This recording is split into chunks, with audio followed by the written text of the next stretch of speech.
யாக்கோபென்னும் சிறு பூச்சியே பயப்படாதே. இஸ்ரவேலின் சிறு கூட்டமே பயப்படாதே. எல்லாம் சொல்லுங்க, யாக்கோபென்னும் சிறு பூச்சினா நான் பயப்பட போறதில்ல. இந்த வருஷம் என்னுடைய ஆண்டு. இந்த வருஷம் என்னுடைய ஆண்டு.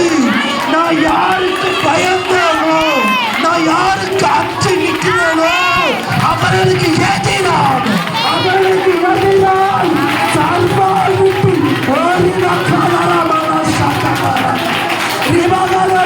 உலகமே உனக்கு சவால் விடுகிறேன். என் எதிர்க்கிற சக்தியே நான் உனக்கு சவால் விடுகிறேன்.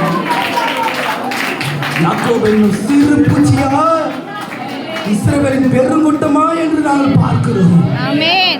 கர்த்தர் சொல்லுகிற வார்த்தை, யாக்கோபின் சிறு பூச்சியே, இஸ்ரவேலின் சிறு கூட்டமே நீ பயப்படாத. நான் உனக்கு துணை நிற்கிறேன். நான் உனக்கு துணை நிற்கிறேன். நான் உனக்கு துணை நிற்கிறேன். நானே கர்த்தர். வேறொரு தேவன் இல்லை.